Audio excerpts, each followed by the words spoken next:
Bismillahirrahmanirrahim. Alhamdulillahi rabbil alamin wa bihi nasta'in ala umuri dunya waddin. Wassalatu wassalamu ala asyrafil anbiya'i wal mursalin sayyidina Muhammadin wa ala alihi wa sahbihi ajma'in. Assalamualaikum warahmatullahi wabarakatuh. Di dalam masa-masa yang agak sukar ini, di dalam masa COVID-19 ini, kita semua tidak dapat menghadirkan diri ke Masjid Al-Mawaddah. Namun begitu, Masjid Al-Mawaddah mengadakan inisiatif untuk mengadakan tazkirah ringkas bersiri Ramadan special untuk tahun ini, insya-Allah. Untuk sesi tazkirah ringkas pada hari ini, kita akan membicarakan tentang konsistensi dalam amalan, insya-Allah. Saya akan share satu hadis daripada Aisyah radhiyallahu anha. Beliau berkata, "Kana ahabbul amal ila Rasulillah sallallahu alaihi wasallam alladhi yadumu alaihi sahibuh." Rawahu Bukhari. Yang bermaksud, sesungguhnya amalan yang paling dicintai oleh Rasulullah sallallahu alaihi wasallam adalah amalan yang konsisten. Amalan yang konsisten ini tidak bermaksud amalan itu kecil atau besar. Yang penting amalan itu konsisten. Kerana apa, tuan-tuan puan-puan?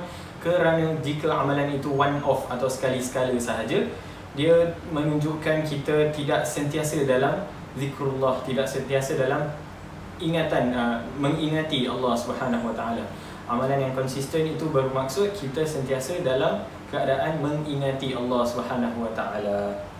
Kerana apa juga, manusia ni sebenarnya biasa dengan sikap terlupa. Manusia ni sentiasa terlupa. An-nas itu perkataan, yakni manusia, datang daripada perkataan nasia. Nasia ini maknanya lupa. Jikalau manusia ni kebiasaan dia terlupa, dan kita ni antara mereka yang mengingati Allah, sentiasa mengingati Allah Subhanahu Wa Taala, ini menunjukkan kita ni antara mereka yang terbaik, antara mereka yang cream of the crop, mereka kata.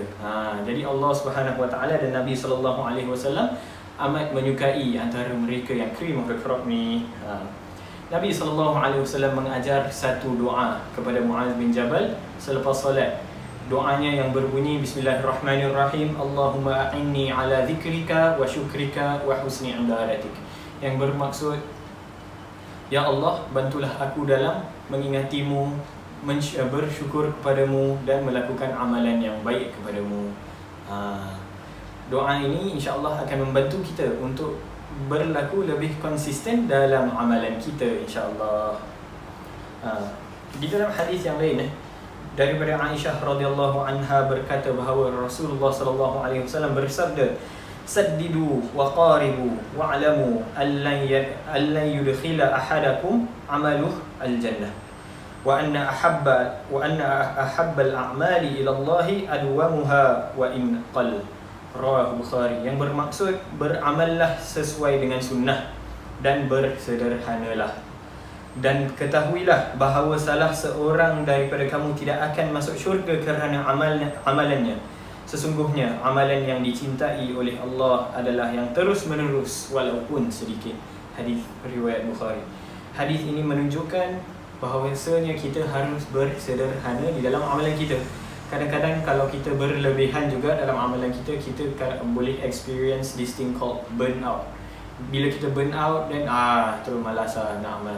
Itulah yang tidak digalakkan oleh Rasulullah SAW. Bagaimana kita nak lakukan amalan secara konsisten, terutama dalam bulan Ramadan ini? Memang betul mereka kata bulan Ramadan ini bulan Al-Quran, baik untuk kita mengkhatam Al-Quran.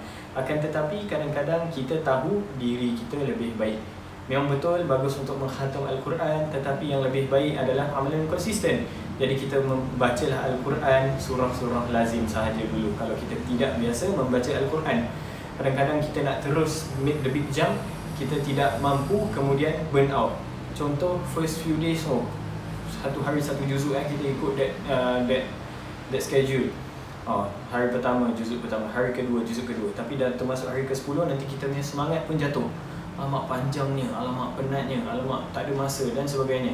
Akan tetapi kalau kita amal dengan surah-surah lazim dahulu, surah lazim pun pendek-pendek dan senang untuk kita baca, pahalanya pun ada, InsyaAllah pahalanya lebih daripada kita putus asa.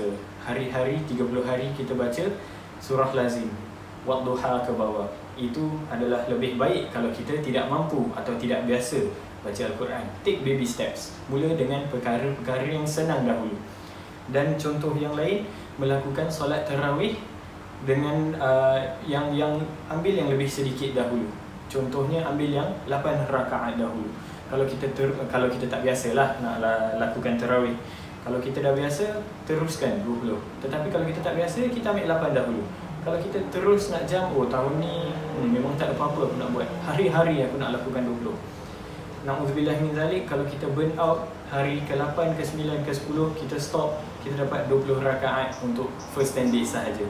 Akan tetapi kalau kita lakukan 8 untuk kesemua 30 hari, ia akan menambahkan pahala kita, kerana Allah Subhanahu Wa Taala dan Nabi-Nya sallallahu alaihi wasallam menyukai amalan yang konsisten. Kemudian pengajaran juga daripada hadis ini, sebenarnya Nabi sallallahu alaihi wasallam menyarankan kita untuk bersederhana di dalam amalan kerana dia tahu kemampuan manusia dalam melakukan ibadah. Kadang-kadang sifat malas ini tertimbul. Kita bukan macam Nabi Nabi dah tahu dia masuk syurga, tetapi dia tetap melakukan solat tahajud hingga kakinya bengkak. Tetapi kita ni bukan macam Nabi. Nabi tahu kita pun akan ada al-iman yazid wa yanqus. Iman itu naik turun. Jadi Nabi tahu, Nabi sarankan kita beramal dengan sederhana dahulu. Mengapa dalam amal ibadah itu perlu dilakukan secara konsisten? Yang pertama, kenapa? Ialah mendekatkan diri kita kepada Allah Subhanahu Wa Taala. Kalau kita lakukan one off itu tetapi besar, tetapi tidak konsisten, itu tidak sama sekali mendekatkan diri kita kepada Allah Subhanahu Wa Taala. Kenapa? Kerana dia tidak amalan yang sebegini tidak menunjukkan kita tidak berada di dalam zikrullah, menunjukkan kita tidak sentiasa berada dalam keingatan Allah Subhanahu Wa Taala. Akan tetapi kalau konsisten, kita consistently ingat Allah Subhanahu Wa Taala. Yang kedua juga diganjari pahala. Dia macam bonus lah kalau kita sentiasa buat, pahalanya pun akan bertambah. Kata pepatah Melayu, sikit-sikit lama-lama jadi bukit. Kalau kita lakukan satu amal sahaja dapat pahala, tapi dia stop dekat situ.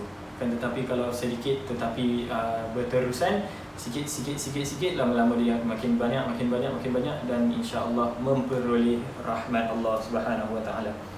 Dan yang ketiga dan yang terakhir ialah mencegah sikap malas. Dia stop kita daripada rasa malas. Kadang-kadang ibadah ni perlukan kita untuk berusaha, dan usaha itu akan stop kita daripada malas. Malas nak ibadah, tapi kita paksa diri kita dulu, paksa push. Lama-kelamaan insya-Allah dia akan menjadi satu habit, menjadi satu rutin dan menjadi satu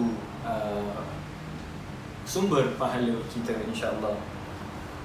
Kemudian Nabi SAW bersabda di dalam hadis yang lain, setiap amal itu pasti ada semangatnya dan setiap masa semangat itu pasti ada malasnya. Setiap yang malas masih dalam sunnah Nabi SAW, maka dia berada dalam petunjuk. Namun sesiapa yang keluar daripada petunjuk tersebut, sesungguhnya dia telah menyimpang. Nabi cakap apa? Setiap orang, setiap ibadah tu ada semangatnya, dan setiap semangat tu ada malasnya, dan dia akan naik turun. Dan macam mana kita nak sentiasa dalam keadaan semangat?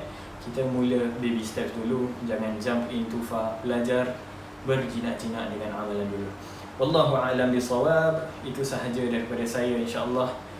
Wassalamualaikum warahmatullahi wabarakatuh.